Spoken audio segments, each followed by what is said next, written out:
میرے لیے یہ خوشی کی بات بھی اور میں ڈر بھی رہا ہوں کیونکہ ہمارے محترم استاد پادری ذیشان رابرٹ صاحب جو میرے بڑے بھائی بھی ہیں اور میرے ٹیچر بھی ہیں، میں شکر گزار ہوں کہ انہی کی وجہ سے آج میں یہاں پر ہوں اور بول رہا ہوں اسٹیج سے. میں اس کے لیے قرآن کی شکر گزاری کرتا ہوں اور بڑوں کی دعاؤں سے. تو آئیے کلام کی چند باتوں کے جو ہم آج سیکھیں گے، آئیے میرے ساتھ نکالیے یشوا کی کتاب. پادری صاحب نے بتایا تھا عزیز صاحب نے کہ فیملی لائف پہ آپ نے 10 منٹ بولنا ہے. تو آئیے خدا کا کلام جن کے پاس بائبل مقدس ہے ضرور کھولیے. یشوا کی کتاب ایک بڑی مشہور آیت ہے، اس کا 24واں باب اور اس کی 15ویں آیت. کلام میں لکھا ہے،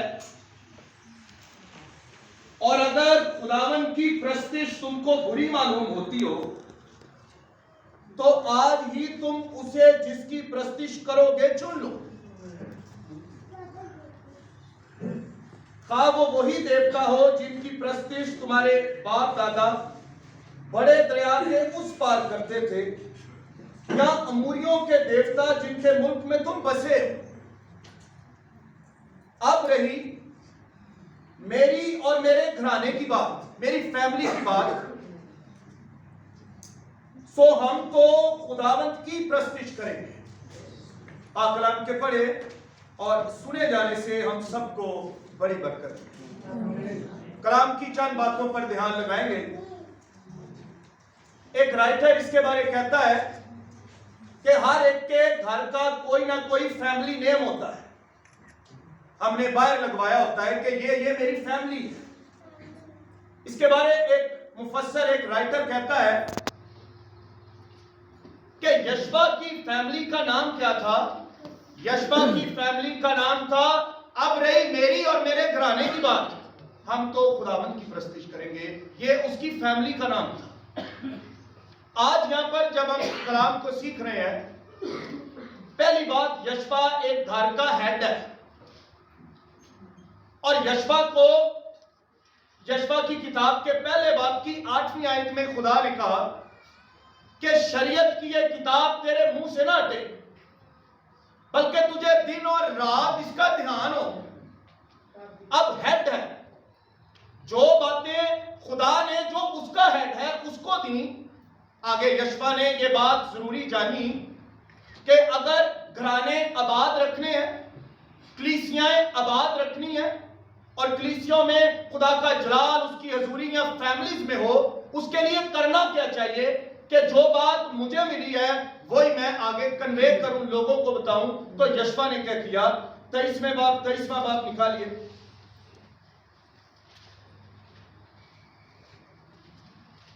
یشوا نے اپنے آخری پیغام پر سب سے ضروری بات انہیں بتا دی. جب کوئی انسان اس دنیا سے رخصت کرنے والا ہو یا کسی جگہ پر وہ ڈیوٹی کر رہا ہو اور وہ اس کو چھوڑنے والا ہو، تو وہ کوئی ضروری پیغام وہاں کے لوگوں کو دے کے جاتا ہے کہ اس کے بعد یہ کرتے رہنا تو کمپنی بڑی اوپر جائے گی، کلیسیا بڑی اوپر جائے گی، یعنی تم بابرکت ٹھہرو گے. تو یشوا نے بھی کچھ یہی کیا. 23ویں باب میں لکھا ہے، یشوا نے کہا، 5ویں آیت سے پڑھوں گا. لکھا ہے، سو تم خوب ہمت باندھ کر جو کچھ موسیٰ کی شریعت کی کتاب میں لکھا ہے اس پر چلنا اور عمل کرنا، تاکہ تم اس سے دہنے یا بائیں ہاتھ کو نہ مڑو، اور ان قوموں میں جو تمہارے درمیان ہنوز باقی ہیں نہ جاؤ، اور نہ ان کے دیوتاؤں کے نام کا ذکر کرو، اور نہ ان کی قسم کھلاؤ، اور نہ ان کی پرستش کرو، اور نہ ان کو سجدہ کرو. بلکہ کیا لکھا، کیا نصیحت کی، آخری پیغام دے رہا ہے. کیا کہا؟ بلکہ خداوند اپنے خدا سے لپٹے رہو جیسا تم نے آج تک کیا ہے. یہ لپٹے رہنے سے مراد ہے کسی کو گلے سے لگا لینا، اسے چمٹے رہنا. اس نے کہا کہ یہی شریعت، یہی کلام جو خدا نے مجھے دیا ہے، اسی کے وسیلے خدا نے برکتیں بھی دی ہیں. یہ ضروری نہیں ہے کہ ہم ملک کنعان کے اندر لوگوں کو لے آئے، ضروری ہے کہ ملک کنعان میں بھی نہ آئے، لیکن ضروری ہے لا کر ان کو سکھایا بھی جائے.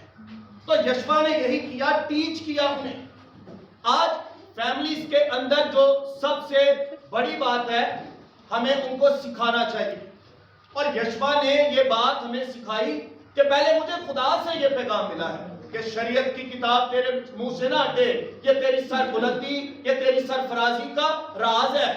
उसने कहा अगर ये मुझे मिल गया और मैंने सरबुलंदी और सरफराजी पाई है, क्यों ना मैं अपने लोगों को बताऊं। मैं तो जा रहा हूं, पर ये कलाम जो ला तब्दील है, जो कभी बदलता नहीं, ये कलाम इनकी रहनुमाई भी करेगा और ये भी बढ़ते चले जाएंगे और घरानों में बढ़ते आएंगे। ये पहली बात है कि जो कुछ यशवा ने सीखा वही कुछ यशवा ने सिखाया। आप यहां पर देखें, याएल की बेटी मर गई है, तो याएल के बाप ने क्या किया? सरदार है अपने इलाके का, वो नमूना बना, आकर यीशु के कदमों में गिर गया। जब हम अपने बच्चों के सामने यीशु के कदमों में गिरेंगे तो बच्चे भी यीशु के कदमों में गिरेंगे। यशवा कलाम के वसीले सरफराज हुआ। यशवा ने लोगों को भी बताया कि तुम भी कलाम की वजह से सरफराज होगे। और याएल की बेटी मर रही थी, लेकिन यीशु के कदमों में गिरने से याएल की बेटी जिंदा हो गई। इसका मतलब है जब पेरेंट्स, जो बुजुर्ग हैं, बड़े, जब यीशु मसीह के कदमों में झुकेंगे तो फिर मौत की जगह जिंदगी घरों के अंदर आना शुरू होगी। ये कुछ हमें बाइबल बताती है। दूसरी बात, यहां पर यशवा ने 24वें बाब की दूसरी तीसरी आयत में उनको एक हिस्ट्री लेसन दिया है। क्या दिया है? हिस्ट्री लेसन दिया। लेसन क्या दिया? वो पीछे चला गया, अब्राहम पर चला गया। कहता कि अब्राहम का बाप तारा पहले बुत, उसका अपना बुत खाना था, बुत बनाते थे, लेकिन जब खुदा ने उसे अलग किया, सिर्फ हिस्ट्री लेसन नहीं बल्कि उसकी फैमिली की हिस्ट्री बदल गई। पहले बुत बनाने वाले हैं, पहले गैर कौम है, पहले झूठे देवताओं को मानते हैं, लेकिन जब खुदा ने उसे बुलाया तो खुदा ने उसे ईमानदारों का बाप कहा। क्यों? क्योंकि वो उस खुदा पर ईमान लाया जो अपने वादों में सच्चा है। बेशक हालात कितने बुरे हो जाए, उसके बाद खुदा वादे पूरे करने पे काबिल है। हिस्ट्री लेसन दिया। उसने बताया कि ये खुदा जो अब्राहम को 100 साल की उम्र में इजहाक दे सकता है, वो खुदा बदला नहीं। जो कोई उसकी राहों पर चलता है, उसके कवानीन पर चलता है, ना सिर्फ अब्राहम ने बरकत पाई बल्कि अब्राहम के वसीलों से नस्लों ने बरकत पाई। एक बंदा हेड, वो आगे बढ़ा है और खुदा ने नस्लें बदल करा। क्या प्रेजेंस, क्या खुदा की हजूरी। अब्राहम आया, इसहाक आया, याकूब आया, फिर वहीं से यूसुफ आया जिसने काल के अंदर लोगों को रोटी दी, नस्लें बदल दी। वजह क्या है? किसी एक की वजह से। इसी चैप्टर में उसने उनको हिस्ट्री लेसन भी दिया है। आखिरी बात, क्योंकि 10 मिनट है। अब जब रूत की किताब पढ़ते हैं तो रूत एक मुआबी औरत है। तो रूत ने क्या किया? हिस्ट्री कैसे बदली, घराने कैसे बदले, कैसे बाबरकत ठहरे? एक रूत की वजह से, रूत के फैसले से। और फैसला एक बीज की मानिंद है। गलतियों के खत में लिखा है फैसला एक बीज की मानिंद है। रूत ने क्या किया? उर्फा चली गई, लेकिन रूत ने क्या किया? रूत ने कहा जहां तू जाएगी मैं वहां जाऊंगी। और लिखा है वो उर्फा अपने देवताओं के पास चली गई, पर रूत का इकरार क्या है? रूत ने कहा तेरा खुदा मेरा खुदा है, तेरा खुदा मेरा खुदा है। जहां तू रहेगी मैं वहां रहूंगी, जहां तू मरेगी मैं वहां मरूंगी। हुआ क्या? उसकी शादी किससे हो गई? बॉयज से। बॉयज से कौन पैदा हुआ? उबेद पैदा हुआ। उबेद से कौन पैदा हुआ? यस्सी पैदा हुआ। यस्सी से कौन पैदा हुआ? दाऊद पैदा हुआ। और दाऊद से इब्ने दाऊद पैदा हुआ, जिसने ना सिर्फ रूत की जिंदगी बदली बल्कि अब भी जितने ईमान लाने वाले हैं, आज भी जब कोई इब्ने दाऊद पर ईमान लाता है वो घराने, बल्कि घरानों के घराने तब्दील कर देता है और अपना जवाब देता है।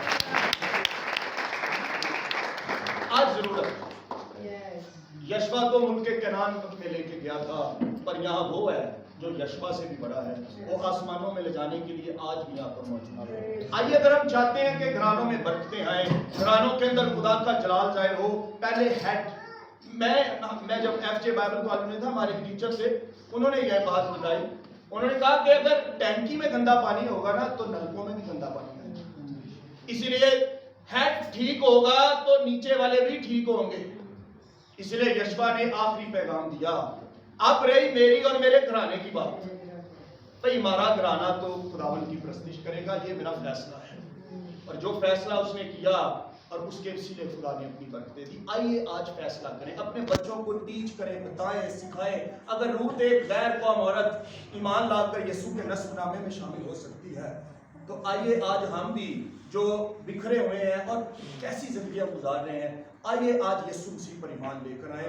और यीशु मसीह का लहू, मैं अक्सर ये कहता हूँ, यीशु मसीह का लहू एक ऐसी ताकत है। दुनिया के तो ब्लड किसी के कपड़े, किसी की जिंदगी पर गिरे तो वो दाग डाल देते हैं। यीशु मसीह का लहू किसी के दागों पर गिरे, उसके दाग धुल जाते हैं। तो आइए आज अपने घरानों पर यीशु का लहू मांगे, यही हमारे घरानों की बरकत और बहाली का जरिया है। आइए